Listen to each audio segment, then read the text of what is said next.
Hello, hello.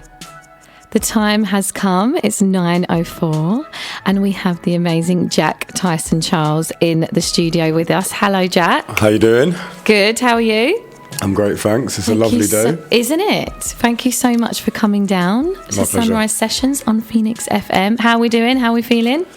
We're good today. Yeah? We're good. That's good. That's good. So tell the listeners, who is Jack Tyson Charles? Well, I'm a singer from North London. I've been doing this for a while now, about 10 years. Yeah. Singer, musician, piano player, crowd rouser. You are very good playing live. And you're sort of soul, funk. Soul musician. Yeah. Is that what they say, the kind of music that you make? Soul musician, Well, all music is soul music, they say. That's what I think as well, but actually, technically, maybe it's not. Well, if it's... What's the definition? If it's made with any sort of passion, then yeah, you could say it's got a bit of soul in it. Right. Well, that's what I always say, soul music, but yeah. Okay, and can you tell us what brought you into music? What was your inspirations? Why do you do it? Well, I started playing the drums when I was 10. Oh, really? Learnt the drums in school. Right. Played for 10 years, and I was in bands. Always wanted to be in a band, but it became quite difficult because I wanted to be the front man, but it became quite difficult to sort of get my voice heard from being behind the kit. And eventually I just moved on to playing the piano and writing songs. Okay. So done your own thing to come back to the band side of things. Yeah, I love working in a group, working as a team, but and also playing solo. But so there's just a natural progression from playing the drums to playing the piano and singing and playing live. Yeah. And so that was. It's been like 24 years I've been involved in music in some way. Oh, right, yeah, I bet. So that's the thing as well with bands, isn't it? There's like a dynamic that you have to sort of navigate and different people's emotions and stuff. Like say you go into a band and there's a lead singer or they're a singer as well, or you do a duet, there's kind of like... It's not really just about the music, it's about personalities. And, 100%, yeah. And I think a lot of bands... They sort of live or die on whether they can get on. Yeah, and for sure. Yeah, you get a lot of longevity when there's like a close-knit group of people. You only have to look at like bands like U2 and Coldplay. Yeah. They don't not the best musician, but just you get on with them well, because sometimes the best musician might be horrible to work with, and possibly, then you're like, do you know what, sod this. Yeah. Okay, nice. So you released quite a bit of music, and you had a recent release about a month ago, was it? And Another Day it's called. We were doing from September 2020. The plan was to release a single every 6 weeks. Okay. But then further and further lockdowns came, and it ended up being a bit more difficult. Well, just kind of we staggered it a bit more, really. So this will be the 7th single that we've put out. Right. So teasing out an album, maybe. But What was the inspiration behind Another Day? Well, Another Day was an very old song of mine, but a song that I'd sort of played in pianos and played like when I was doing the band circuit, but and one of my old songs that made it onto the new project that I've been doing with Danny Kane, which is good because when I took the ideas to him, not everything made the cut because obviously we're collaborating, and but this was one of them that he jumped on and he's sort of done his own thing with. But yeah, it's a story about it's a story about what goes on in your head when you're maybe with somebody or going about your day-to-day stuff, or a glimpse into your mind. Yeah, something like that, yeah. Okay, cool. Well, we're going to have a listen. We're going to have a listen to Another Day and then Mr. Nice after as well, which is another track of yours, and then we'll come back and chat a little more. Brilliant. Thank you very much, guys. This is Another Day by Jack Tyson Charles. Mr. Nice by Jack Tyson Charles. That's a lovely one, that one, isn't it? Can you tell us a little bit more about that? What was the inspiration behind Mr. Nice? Little freestyle beatbox that we did in South Bank. Oh, nice. Literally like 4 years before we even made the track. My friend filmed it and I just freestyled the beginning of it, and we just ripped it from that and just Wicked. Put that through and just embellished on it. Nice. So yeah, that was pretty organic. Organic, yeah. There's normally the best ones a lot of the time, aren't they? Yeah. Just come like that. I love that one. That might be one of my favourites, actually. So tell us about how it's been, the journey as a musician so far. You said it's been about 10 years. How has it been? Has there been any things like lessons that you've learned and traits that have come around, do you think? Or your style of being a musician? Well, the journey started from just playing in pubs, playing my songs to some guys that then became bandmates. Luckily enough, they vibed off it, and we did a circuit, and then was introduced to a producer called Lack of Afro. Right. Did my first ever tour in 2014. That sort of cut my teeth with performing live regularly.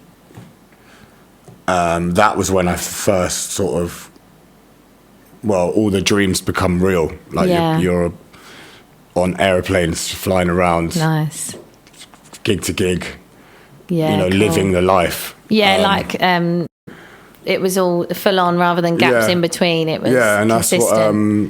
That's what it's like. That's the high, and then you sort of come back down to earth, and you just So it's been quite stop start, but it is for a musician. That's it. And then I did my first EP about 5 years ago. It was called Restoration, and that was like a culmination of the whole of all the early songwriting, and it sort of built, and I had a following, and we sold out the Jazz Cafe for the launch, which was one of I was there. the biggest nights. Yeah, you were there. Wicked. That was that was great, milestone, and then I went off and did a bit of travelling. Then after that, a couple of years later, was introduced randomly at Secret Garden. My friend introduced me to someone who then said, "Do you want to come to my studio?" which was in Birmingham. Says my friend, that's already 2 degrees of separation between. And then so I went to his studio, and then his mate, whilst I was at his studio in Birmingham, his friend Danny just randomly dropped by, and Danny's the guy who's produced my all the music that I've just recently released. Danny Kane. He's he's an amazing multi-instrumentalist producer, and nice. So it's just kind of, but it's how I got there is kind of a bit like. They're meant to be links that happen. And we just hit it off straight away. And, good. And we've worked together ever since.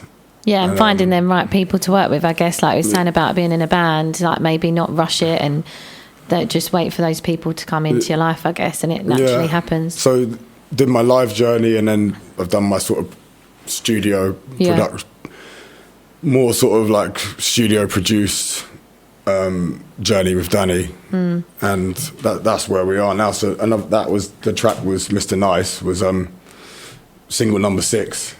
Nice. And so do you have a preference? Do you prefer live performing or studio, or you like them they're both different qualities? They have their own place. It all depends what kind of music you're making, really. If you're making like true. More organic kind of music, then you have a live feel. But I love my dance music. I love my like. Well, we met at a festival, didn't we? Yeah, we did. Festivals are the best. So I would really love to be able to marry the two.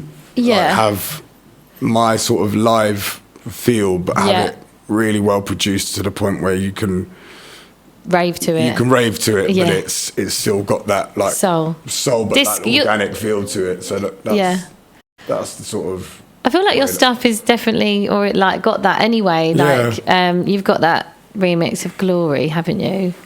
Or it's a different, it says a remix or edition of Glory. But Glory's quite like disco, upbeat. That would be very interesting to hear that stuff as well when you move to a little bit more that kind of dance. Yeah, crossover. Yeah. I tried it with the first record, Restoration. We just didn't, I don't think we got the best mix or master that we could. Right. But, it's a very fine art, the whole production side of things, isn't it? There's so much to get it right. But that's what that I play on this show, is that fuse between electronic and soul music, basically.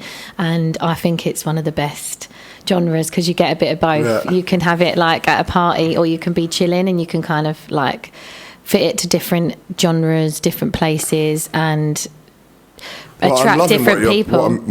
I've been hearing you play so far. Thank you so much. Since I came in. It's all good. That's good. So tell us what's coming up then. You said you're producing these singles with Danny Kaye, and you hinted on potentially an album coming out. So it's definitely like we've got a body of work there now. So I can actually say I'm putting an album out on the 22nd of September.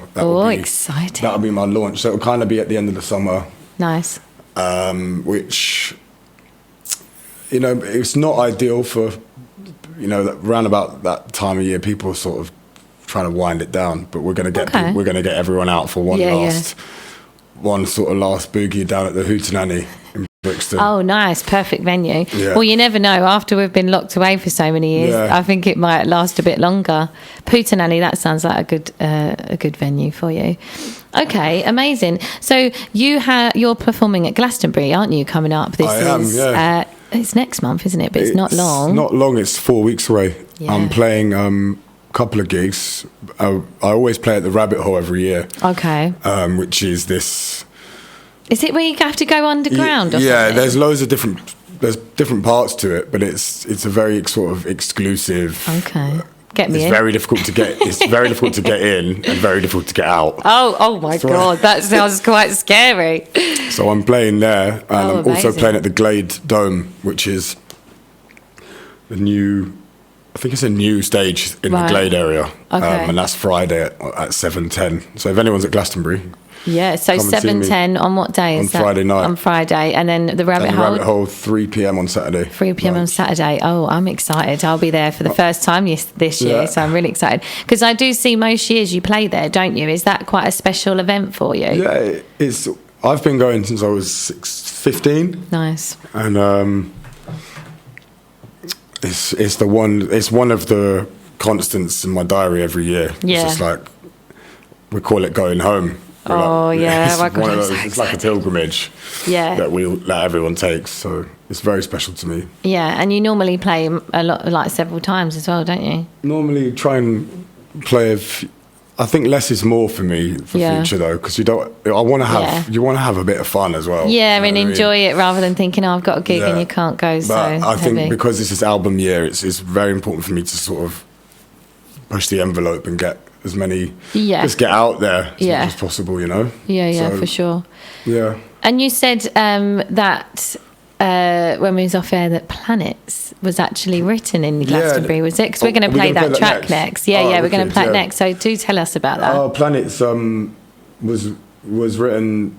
Have you not been? You're going. No, I'm actually going this year for the first time as a mystic magpie working. Wow. We're going to be dressed up in the theatre in Circus Field and reading people's fortunes as magpies. Amazing. So I can't wait. I hope I bump into you. Yeah, you better.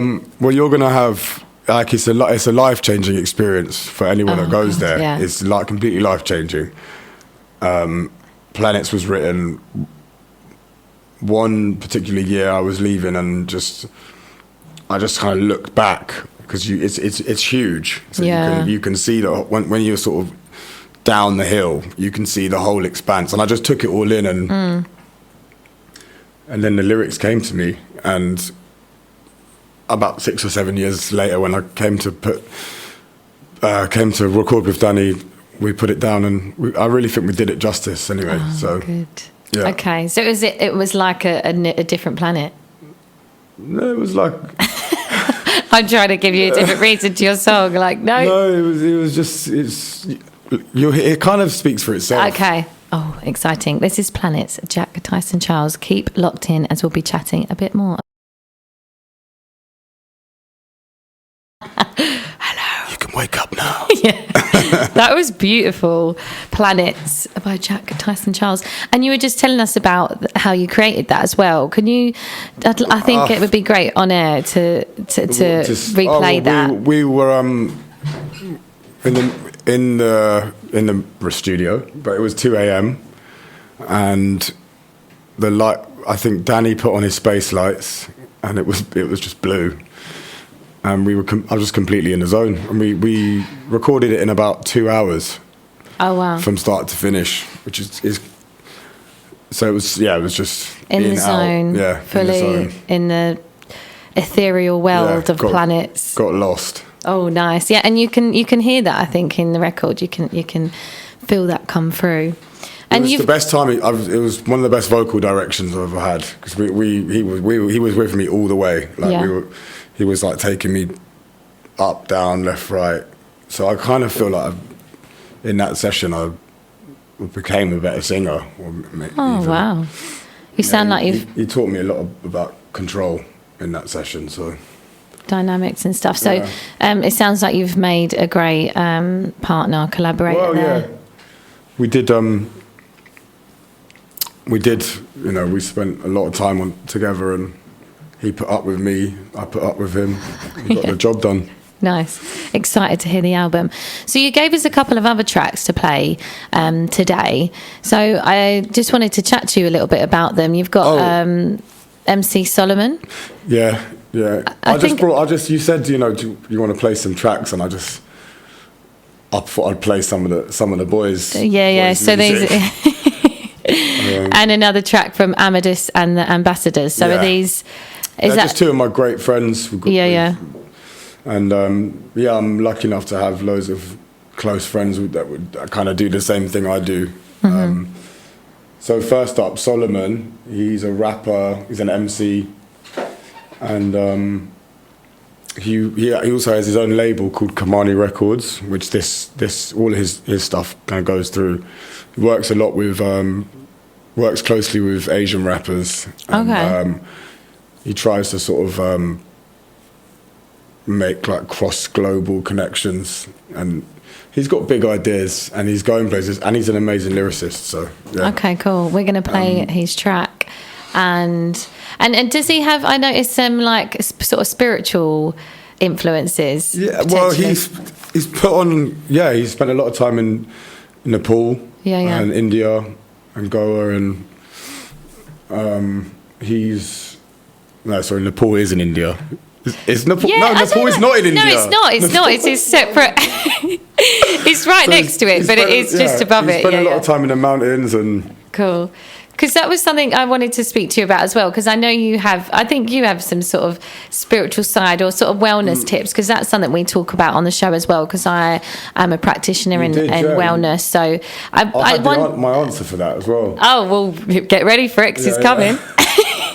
I was going to ask, is there any sort of wellness tips or maybe holistic support that you give yourself in terms of being a musician? Because it is, as you said, it's not a regimented place. It can be quite up and down. Are there certain tips that you've used or can give that have supported you?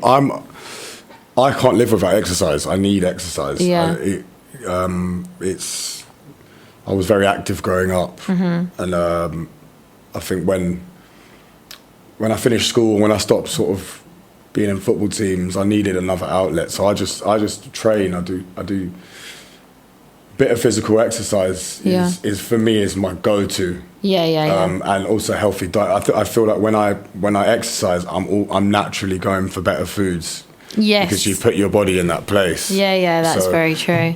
You can't have one without the other. Exactly. Yeah. My top tip, especially being a musician and being on tour, is no joke. It's a full-time. It's basically a sport. Yeah. You prep. You've got to do the prep because you've got like an hour and a half, performance every night or whatever. Yeah. So Yeah, because it is a muscle, isn't it, as well? And it does take the whole body. And like you said, it's funny as if they support each other, because as soon as you start eating badly, you can't be bothered to do anything either, can you? So the two support each other. Okay, so are we going to play a couple of your friends' tracks? We've got MC Solomon, As the World Turns, and then Freedom by Amadis and the Ambassadors. And then we're going to come back to chat with Jack a little bit more and wrap up and see how we can keep in touch with him. So first we're going to start with As the World Turns by MC Solomon. Hello. That was Freedom by Amadis and the Ambassadors. Great track, we were saying, and sounds a lot like Jack, I'd say. So we are coming to the end of the hour. We hope you've enjoyed the show and hearing some info from Jack and his world of a musician. So how do we keep up to date with you, Jack? Have you got any gigs coming up? I know you've got Glastonbury, but say someone hasn't got a ticket. Where else can I see you? I'm playing a double header at the CLF Art Lounge in Peckham Rye. Okay. 10th and 11th of June. Yeah. Both nights. Let me just double check that. Wait. I can put all the information. Yeah, 10th and 11th of June, CLF Art Lounge, Peckham Rye. CLF, Peckham Rye. Okay, lovely. And yeah, obviously there's Instagram, Jack Tyson Charles. Yeah. And TikTok. What's your TikTok? TikTok. Tumbleweed. my tumbleweed of a TikTok. But yeah, so I'll post my gigs online and stuff, and Instagram and Facebook, which I'll put all the links up on our catch-up show. Hopefully, and TikTok. God willing, having a very good summer this year. So yeah, I think so. Very excited to hear the album that's coming up 22nd of September. Is it this year? Well remembered. Yeah, and we have. Do you have any further singles coming up releasing before then, or is it another day? Was the latest single? No, there's one more single to come. Oh, okay, exciting.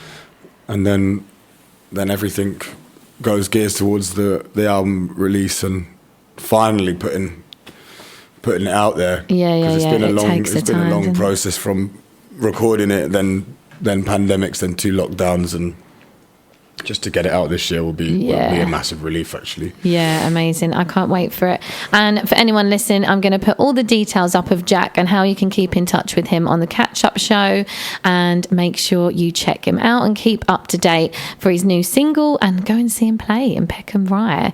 I think I'll try and be there as well. Thank you so much for coming on, Jack. It's been great to chat with you. It's been a pleasure. We're going to finish off with your great tune, Glory. Thanks again. Bye-bye.